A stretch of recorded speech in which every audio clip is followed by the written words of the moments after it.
Good morning, everybody, and good afternoon.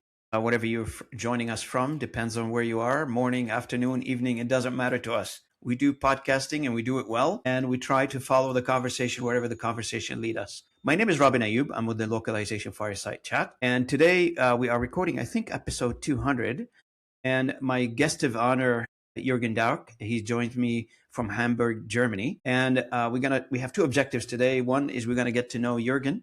We're going to get to know him a little bit on how he started, where he is right now. And also we're going to get to know a little bit about what he does and what he's working on right now. To get started, most companies are spending millions of dollars on AI, and most of them are getting slower in some cases. My guest today has spent 25 years inside of Oracle, Avaya, Plainview, watching this happen from the inside. And of course, you guys know me, I'm a technologist by background, who turned a business development person and later on life business development plus podcast. So we all get some multi-talented talents in our career as we move along in life's pathways. My guest, Jürgen, has built a framework called the Leadership Operating Systems to fix the exact reason AI fails in most organizations. And that's, we've talked about this on the channel here quite often. It is not a system problem. It is in some cases a process, in some cases it's system. What I meant by system, it's not a technology problem in some cases. It is how the system is designed internally to absorb or take on the new technology that it is intended to be taken on. And also, we also trying to cover today with Jürgen that it is not the technology, it is the leadership layer above it that basically bring all this together. What is the strategy to take this on? First, I want to welcome Jürgen. Jürgen, thank you for joining me and welcome to the channel. Thanks for having me, Robin. Really an honor to be on your show. Appreciate it. I really appreciate you joining me. And for the audience, if you don't mind, Jürgen, we start with the easy question first, and they're all going to be easy, don't worry. The easy question is that, what is your story? Everybody in life has got a story. And what got you here? What is your story, if you don't? Yeah, sure. I'm more than happy to share. As a kid, my dream was to become an inventor. So I can relate to what you said in terms of being a techie, being really fascinated with technology. So I started really with tech. So I got my first computer when I was 12. That was really in the early days of computer business, right? So it was a basic thing, no games, just a bit of programming, but I got into that. And the closest to becoming an inventor was studying microelectronics. So I did that. And when joining the first company during university, I had to finance my studies, right? I started working for a small tech company that developed hardware and software. And, I was really fascinated with that. But I also got to know the business side of things. And that fascinated me as well. So I moved from just being a techie into the business side of things and wanted to understand, how does it work? How does a company operate? How do they make money? How do they work with customers? So this is where it started to be a mix of tech and business. So I got into sales, support, solution consulting, and then developed over time into managerial roles, did some larger transformation projects. And yeah, that's, how 25 almost 30 years went by. A lot of fun, a lot of pain as well on the way. You mentioned this is where I started to take notes about what is working well and what is not working well, and tried to find the patterns, the root cause of why some initiatives work well and others fail. Yeah, and this is probably what got us here today and why I was excited to be invited to your show. And yeah, you mentioned the book. It's about to come out. It will be launched next week, which is a proud moment, but also a bit scary, right? So you put your stuff out and then, you don't know what comes back. And most people, when they do that, they are afraid of what we call to become a dartboard, where people throw darts at you when you put something like this out there, right? And I'm hoping and I'm praying for you that this is not the case at all. Everybody's got to get a lot of benefit out of this. It's going to be a learning experience. I'm 100% certain. But that's one of the fears. And I keep mentioning on the channel here that I'm writing my own book. It's a memoir plus converted into a business lessons. And, one of the things I'm worried about as I started putting these things on paper is that am I putting out too much? Is this going to come back to hunt me? Of course, sharing has never been bad, but this is one of the fears or one of the things that goes through my mind, I guess, as I'm putting it together. Yeah, 100%. I think for me, the biggest learning was, I wrote the book probably 3 times, right? So it was never good enough. And I restarted and did it all over again. So at some point, it's really, okay, I just stick to what I have to say. And now you're working with as an advisor for Mondial Software, advisor to the CEO. What does this company do? So they are in the space of financial management. So they consolidate financial information. The biggest problem is if you have multiple ERP systems, and you want to bring your financial information together, that's a challenge for most companies. So most international companies would have that issue, and bringing data from different systems, different ledgers, different currencies together is really what they're strong at. And yeah, for me, so what I'm doing for them is it's a collective of real experts in their field, but they didn't have a strong background in operations and go-to-market strategies and how to grow and scale a company. So this is why, how we met and how it started, that I was supporting them. Now, after you went through Oracle, Avaya, and PlanView, you had walked away from a VP level corporate role to build something called the Leadership Operating System, Leadership OS. What was the breaking point that made you say, I need to build this? It was really me becoming frustrated with seeing the same issues all over again, right? And I could go to the next job and see the same thing again and again and again. And it starts with some very simple things. So, a company needs a strong vision. Now, every company has got a vision and a mission statement, but in most cases, they're more marketing speech than anything else. So I've worked for 3 very, very different businesses, but their vision and mission statements were almost the same, right? They were generic. They tried to cover basically what they were doing, but weren't inspiring anyone, and they were certainly not guiding their way. And I'm a strong believer that without vision and passion, there's no success. And for me, a strong vision statement should be something that every employee can recall immediately.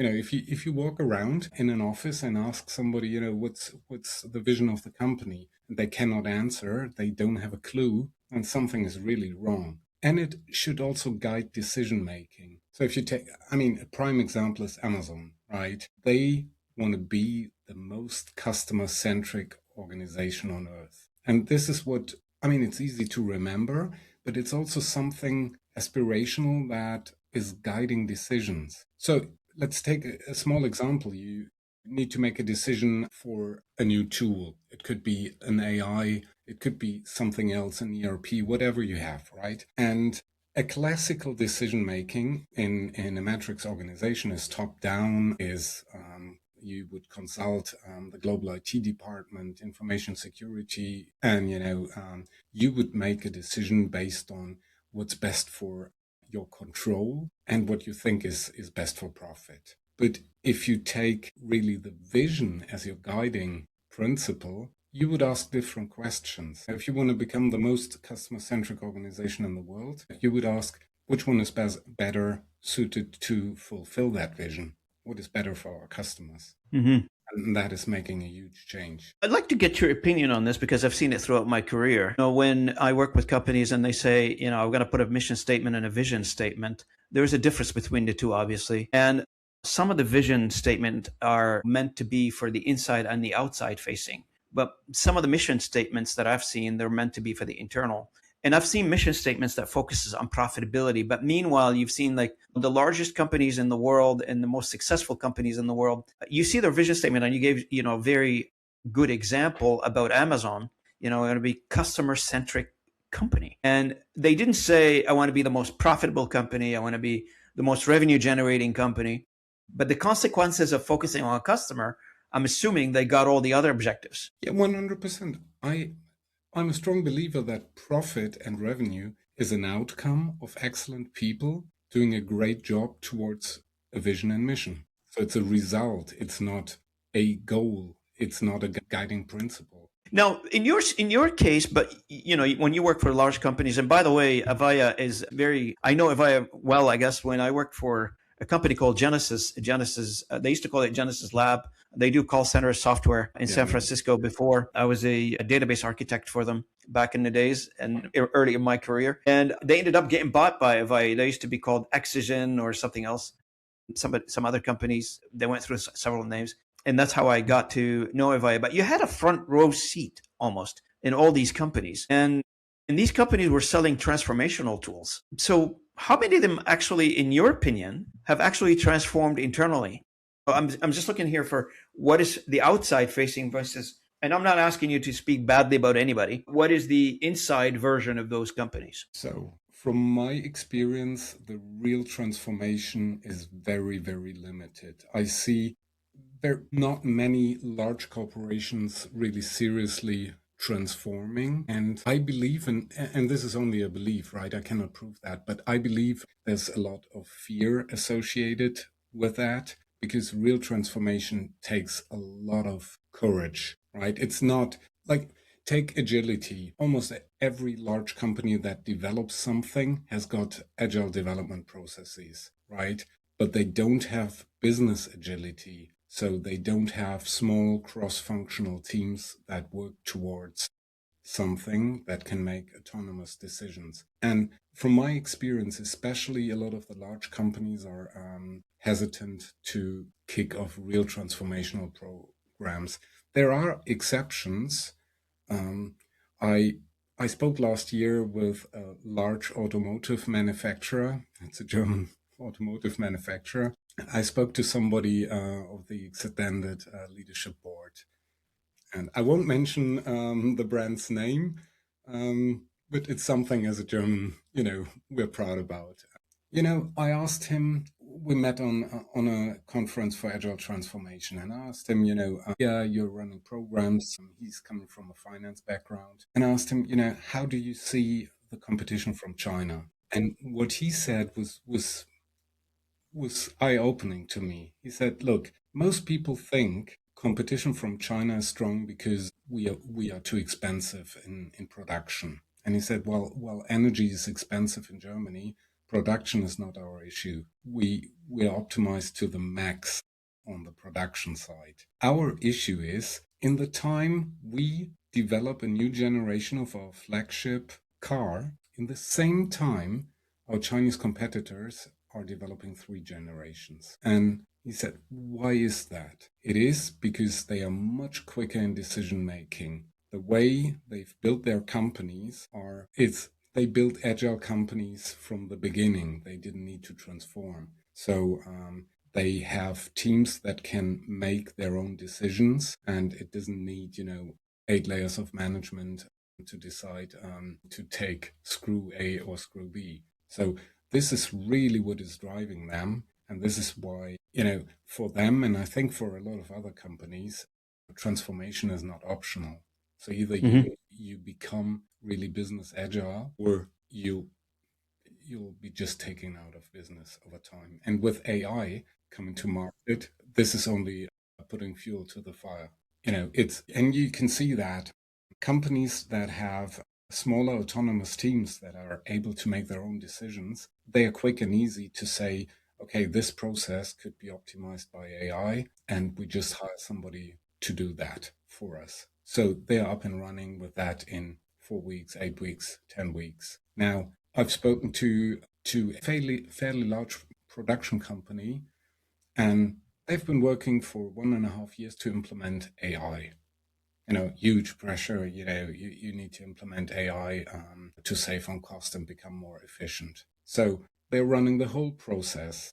Global IT is involved, information security is involved, legal is involved. After 1.5 years, they're signing a contract. Hooray. Okay, they now have Microsoft Copilot across the company. Guess what? What would you think, the business improvement was? Almost next to nothing. Almost next to nothing, maybe complicated and slowed it down probably. Yeah. Yeah, and I've seen funny stories where, one department was creating internal reports with AI, and they Yes. become really extensive. And then the receiving end is using AI to analyze that. It's really funny stories. Bot to bot conversation now. Yeah. And I hear a lot of people like this management principle of a lot of CEOs are pushing simplification by using AI, and they use the word simplification in every board meeting and every management meeting to drive down the message that we need to simplify. But meanwhile, and there are two competing theories in the management space. One is centralization, meaning the centralization of the decision making into one or two, perhaps central individuals or points in the organization. Everything rolls up to that individual, or everything rolls up to that division or department, etc., which creates a huge bottlenecks on everything. And I've seen CEOs involved in approving as simple as expense report for a salesperson as an employee companies, which is makes absolutely no sense at all. What is the job of the CEO, to be honest with you? And the other thing too is I'm noticing is, well, actually a couple of CEOs told me that, and you mentioned it a little briefly, is the fastest way of growing is take regional or organizational pockets of decision making or practice within your organization and turn them into an entrepreneurial practice from a decision making perspective. Make them autonomous. And why is that? Because if you look at growth, for instance, in a variety of industries, you would see that the fastest growing companies are the young startups, the small entrepreneurs. They're still below 200 employees companies. They're growing faster than the companies that with large numbers of assets, people, revenue, etc. They seem to have plateaued versus the small companies. They're growing multiple folds on a yearly basis. So when you sit and analyze, you say, well, why the small companies are growing? And then you know that you alluded to it earlier. They're easier to manage. They're easier to make decision. And if they need a software, they go develop it and put it together. And off you go. A few weeks, they're running with the software. If it turns out to be bad, okay, they take it out and they put a new software in. With a larger organization, you're right. There's a lot of checks and balances. There's a lot of approval processes. There's a lot of committees. There's a lot of people that needs to negotiate and discuss these things. Yeah. Any Plus, thoughts? yeah, absolutely. Absolutely. I think, those systems were built last century, right? And they're made for command and control, which was probably the right thing at that time. But if we're looking at what we know today, I mean, what I see in those organizations is they're not only slow in decision making and execution, but they are also not tapping into the potential of their people. They're not people centric at all. So, being inside those large organizations, I can tell you that the majority of the people is burning out and doesn't have any passion at all about what they're doing. And this is really a shame.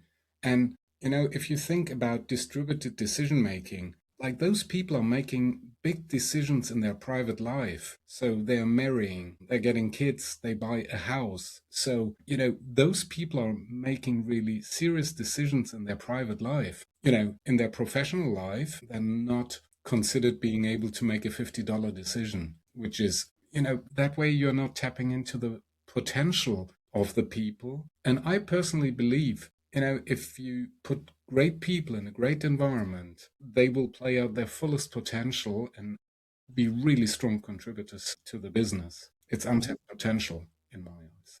Jürgen, one of the things is that you help companies, for instance, redesign how decision gets made. And I love the idea of distributed decision making because I worked for a large organization, and I think I still have a T-shirt I still have a PTSD from working for large organizations. Just like it scarred me for life. I think, although I love everybody I worked with, the teams were great, the people were great. Just the way the structure is, it's just like I'm not built for a large organization. And some of us out there, and I'm not saying I'm the only one.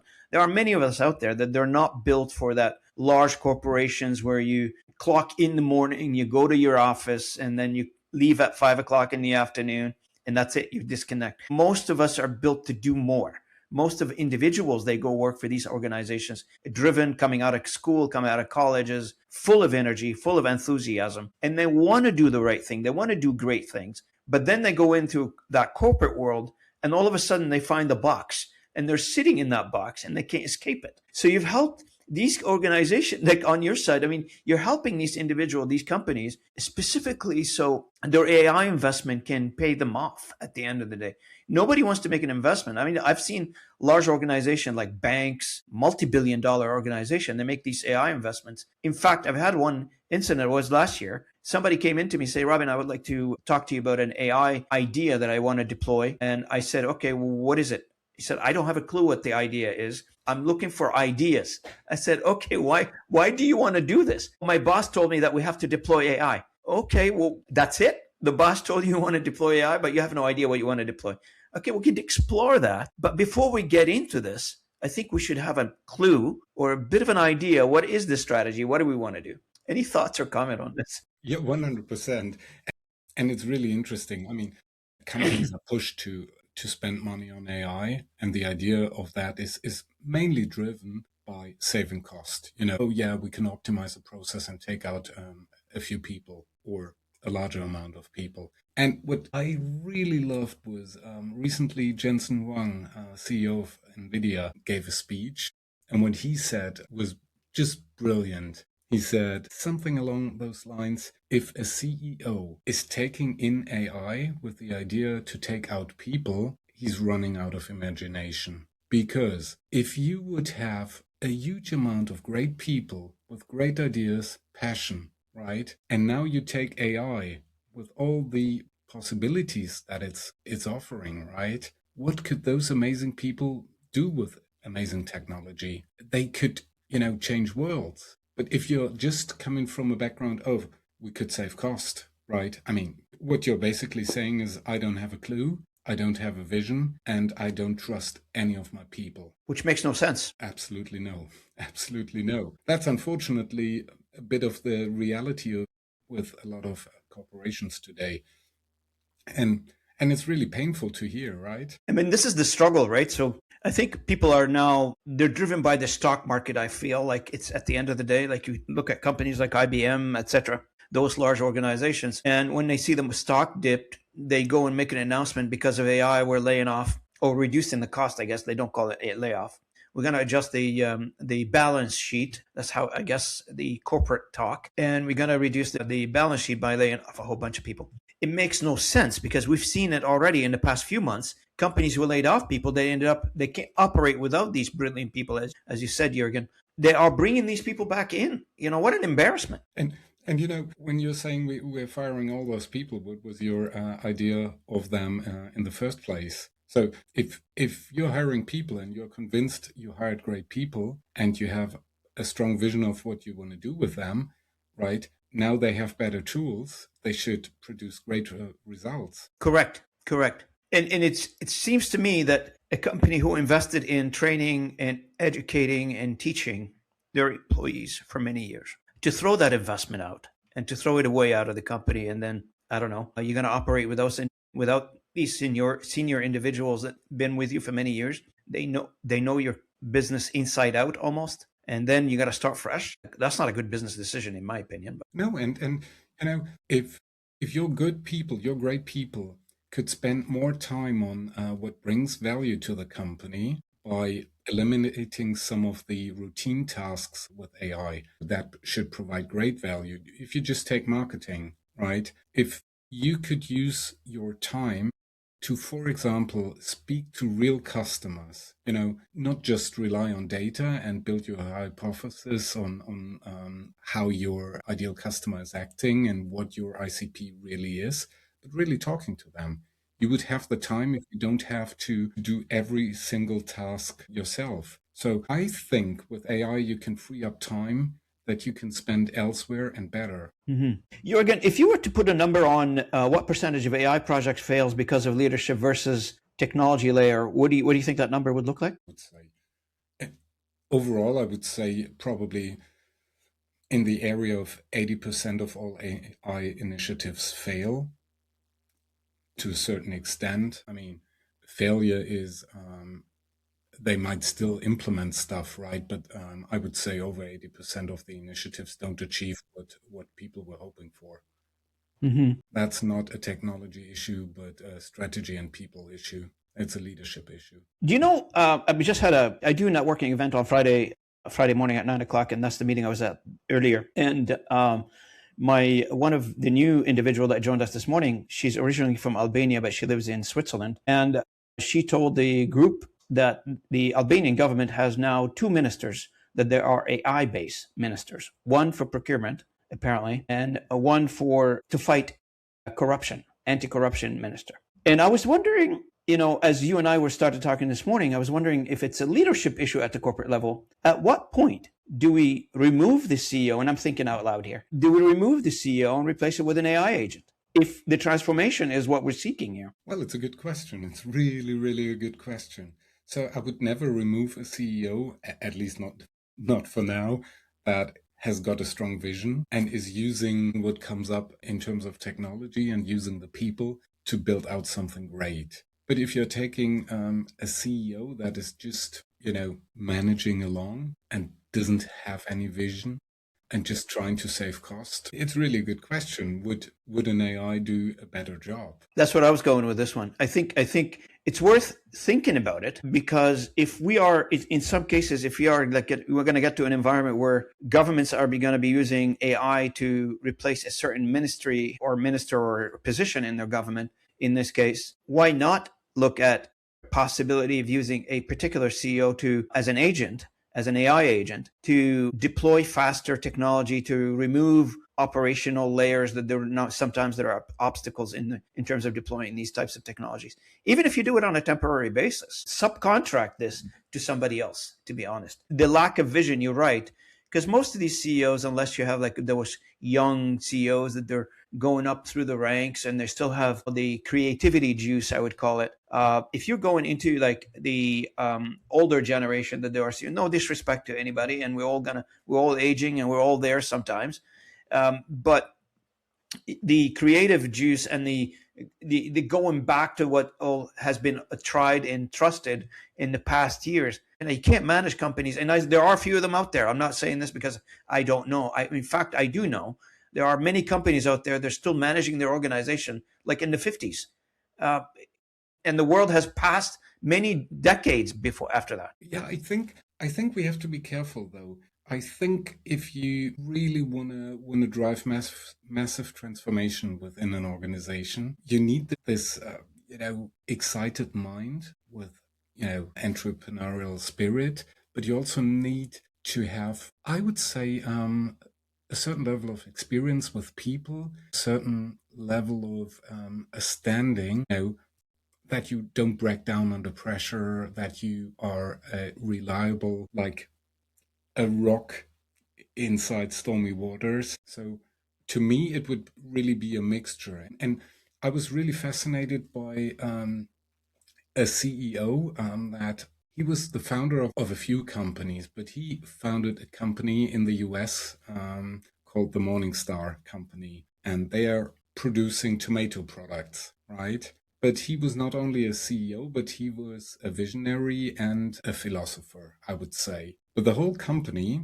was built under the idea that they don't have any middle management, which was fascinating. So it was built on the principle that, there is autonomous teams, they follow a global vision and mission and guiding principles, and those teams have strong commitments and agreements within them, but they can make big decisions on their own. And when he implemented that principle, when he was establishing the company, a lot of people were laughing about him. They were saying, if you don't control the people, this will never work.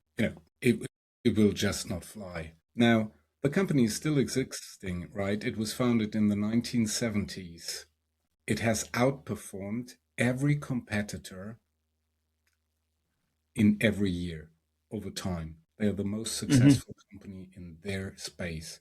And now other companies are following that kind of principle. So it's not just, a feel-good dream. People are working together in small teams and have decision rights. No, it's really something that is working. Mm-hmm. And it's not only feel-good, right? Making decisions in teams and taking on responsibility and accountability takes something. It's not I mean, it really takes courageous people. Yeah, to change. Yeah. Now, your book came out in February 2026, right as agentic AI started going mainstream. Did anything shift in what you were writing about Jürgen and as that was happening at the time? And also, it would be good for the audience to know a little bit more about your book as well. And where can I find it if anybody interested? Where is it listed at? So they can download it or buy it, etc. Yeah, so it's available on Amazon globally. And good question on has anything changed? I thought a lot about that.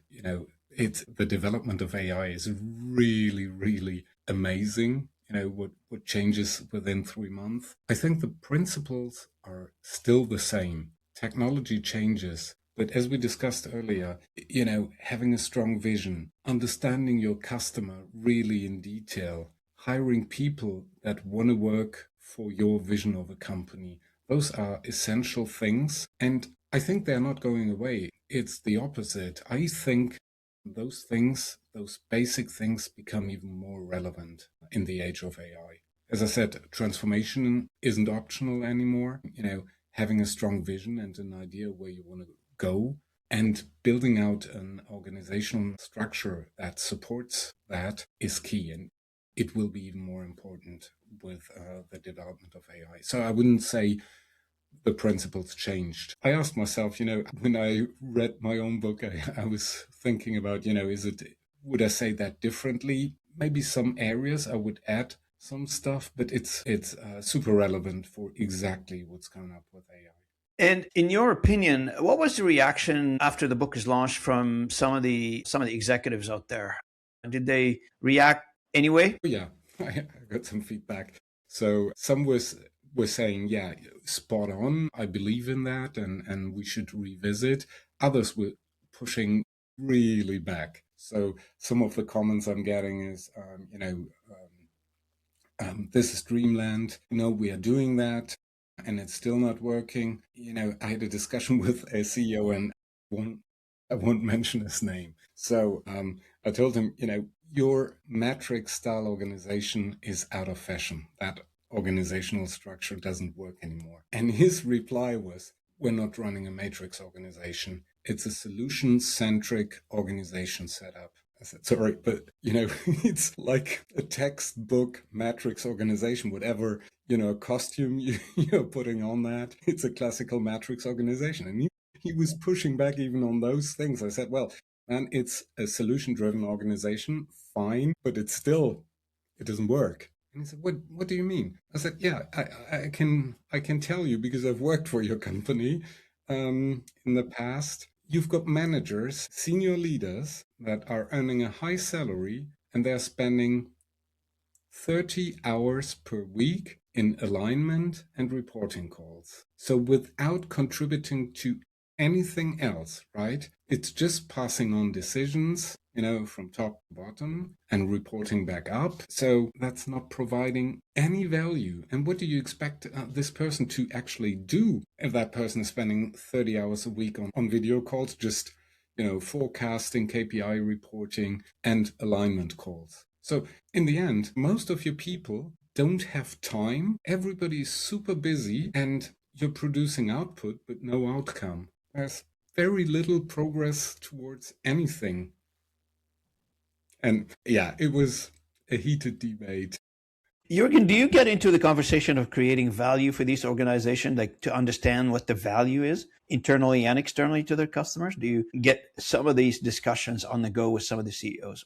Yeah, 100%. So I've been with a company 2 weeks ago in the UK, and the whole discussion was around that. And they had a great leadership team, and their understanding of, that value is the ultimate thing they should be looking at was brilliant. So we discussed, how do we measure value and how do their customers measure value? So what outcome would different people expect and how they are measuring whether the outcome is really delivered? And it was a strong point because they were fully on the same page. If you're not providing value to your customers and if they don't realize that they have gained any value, they will stop spending money with you. The whole discussion was really on how do we work with customers to understand how their perception of value is, how they are measuring,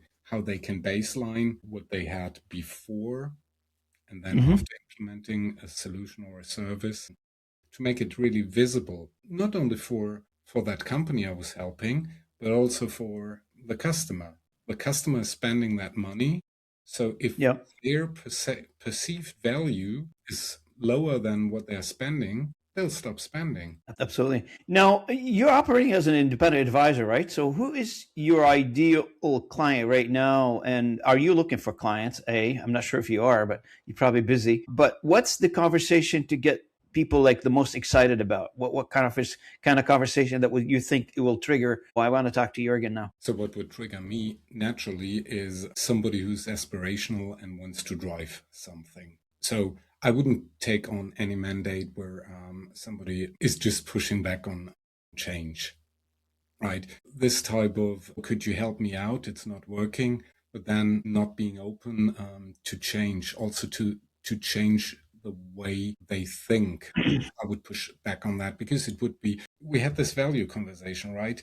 I would ultimately only want to work for somebody or with somebody where I can see it will be beneficial for both sides. If I can see in an early conversation, well, this I can't provide value, I wouldn't be worth, being hired for that. So I'm a strong believer. Either I can, and this is fairly quickly to find out, if typically in the first or second conversation, both sides get a good feeling of, this is something we could do together or not. And, I'm a strong believer if we don't click and we don't have the similar vision of what we want to do, then it doesn't make sense to work together. Absolutely, because a lot of times I provide fractional CRO services to some customers out there, and like from a revenue perspective, everybody wants revenue, right? So if it's in demand, people wants to grow their businesses, and you don't really go any conversation nowadays.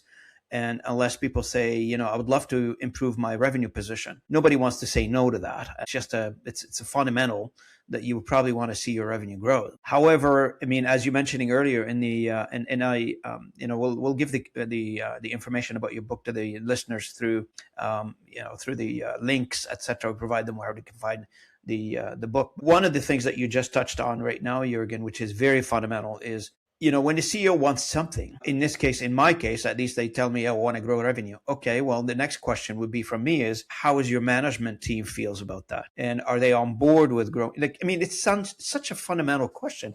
And, the answer you would typically expect, yes, they want to grow the business, and they eventually report to me and I tell them what to do and they go out and do it. You know what? Yeah, you might think that as a CEO, and you're probably right. I mean, if you tell them, hey, I want to grow the revenue, you probably go. But if they're fundamentally inside of their heart, they're not on board with that revenue growth journey that you are going to put them on as a CEO, they will find 100 ways to sabotage your journey. And you may end up on a paddle somewhere, using a Canadian observation, in a canoe without a paddle, going upstream with nobody to support you on that journey. You got to bring people along with your whatever strategy you are going to undertake, either revenue growth, customer success stories, or customer service, whatever it is that you're trying to drive your company as far as a vision. Everybody needs to be on board with that, either on board or not on board with that. And to 100%. hire somebody like Robin or Jürgen to help you out without doing your homework internally, or allow somebody like Robin and Jürgen to help you out in doing your homework internally, it's got to be something missing out of this loop, right, Jürgen? Yeah, and a question I would have to you is, from your experience, being a CRO, right? Oftentimes I see CROs separated from the marketing function, customer success function, from other functions, right? So for me, it's always a question, if you want to grow your revenue and you have a chief revenue officer, it's only one part of the equation, right? If revenue is an outcome of great people doing great work in different departments, how do you work together? So how do you see that with, being a CRO and then having a chief marketing officer, a chief customer officer, yes or no, whatever? How do you feel about that?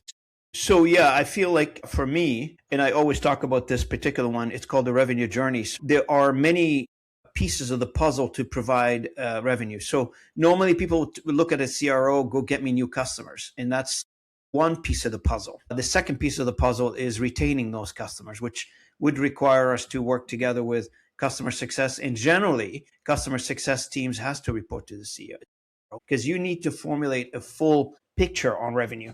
You can't have just net new revenue as one picture and then you have to put the puzzle together somehow with using marketing, or there are many pieces that needs to fit in together.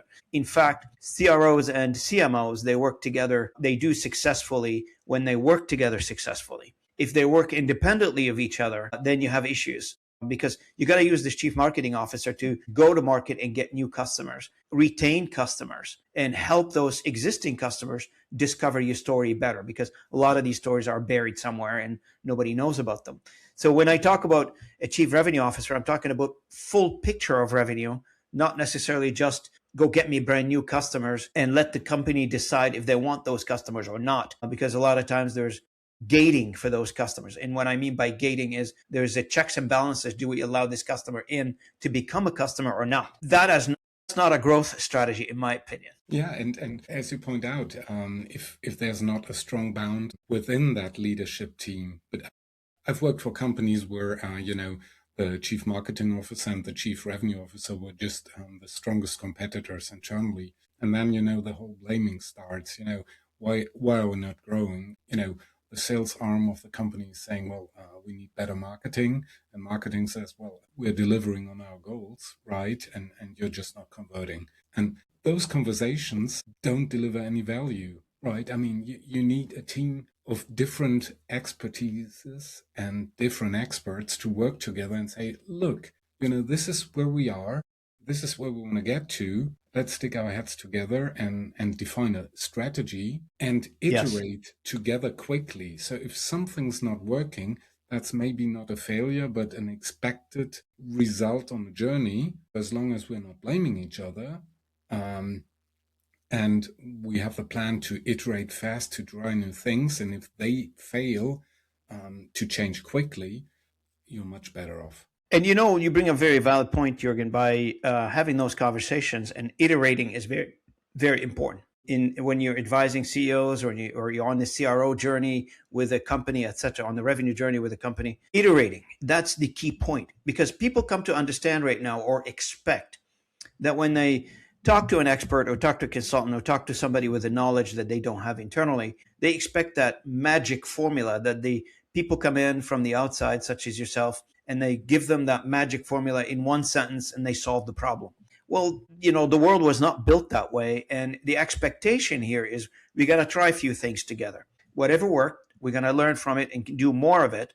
And whatever is not working, we're going to stop doing. And to discover that and to go back and forth on this one in an agile way, I think that's the successful formula. Nobody's going to come in from the outside of an organization and says, you know what, you've been doing this business for 20 years. You have no idea what you're doing. I'm going to tell you what you need to do. That's unrealistic. It doesn't exist. We got to get to know each other and work together, I think. Yeah, 100%. And things, I mean, the world is changing. We discussed that with AI, with, all the things happening in the world, So what that means is your definition of the ideal customer profile and why they would be buying a certain, service or product might change very quickly. So even if you found a good approach 2-3 years ago, that might have changed. And, what I find fascinating is, we touched on that earlier, is if you're just relying on, a picture that you painted 3-4 years ago, and then you rely just on data. I mean, data is so big, and millions are invested into getting more data together. But sometimes it's important also to speak to real people. So go to your best customer and ask them, why did you spend money on us? Are you still happy with that? What value are you getting? And if you need to decide again today, would you decide for us again? If not, why? Those things, I think data can give you a lot of insight, but if you're forgetting to talk to real people to validate that your assumptions that you're building on data is correct, I think you're missing out. And I see that a lot of times. You know, you reminded me of an anecdote. I was a sales manager for North America for one of the largest companies that produced fiber optic testers back in the days. I was talking like two decades ago almost. And I was sitting with this customer. He ended up like within 1 hour meeting buying something from me worth close to $3.5 million US in one order. And the company never seen an order this size at all. Like it was one of those, the highest order that they received. So the CEO was located way outside of our time zone, need to travel like 6-7 hours to get here. He called me up. He said, I want to meet this customer. I said, why do you want to meet the customer? He said, I would like to know why they bought from us. So I'm flying over, set up the meeting. I want to see him face to face. I'll never forget that. And I learned a lot from that experience because you bring a very valid point. Why did you choose us? Why was it a successful experience? Why do you like to stay with us? What is making it work for you in our relationship? This data that you collect face to face from people, it's way different than data you collect digitally. And the data digitally nowadays, keep in mind that can be spoofed, that can be misinterpreted, that can be mistakes happen sometimes. We collect digital data in a wrong way, and we end up making the wrong decisions based on these digital data. Yeah, and talking to real people makes a huge difference. And you know, there's different people involved in decision making, and they all have their own mind. They all have their own internal goals that they need to achieve, their own pressure, their own circumstances. So talking to them, you really get a better sense of, you know, what makes it value for them. I think, you know, especially if you're talking about sales and marketing, that's key to have those, you know, details that you can really use with your customers, with your prospects that you're trying to get on board. You know, if you clearly understand what the people that were involved in a decision or that are using your service or product, what they are saying and what they're missing, what they like, then you can really get a much deeper and richer insight that you can use for your future customers, so that they will like you as well, right? And say, okay, this was real. I mean, first that they sign up with you, but then also that they would say, this was really great, it was the right decision. Now, just to wrap it up, if you don't mind, Jürgen, if a CEO was listening right now, what do you like them to take away from this conversation? I would say really think about how you're building decisions. And I think the number one question I would ask is the leadership fear-based or inspirational?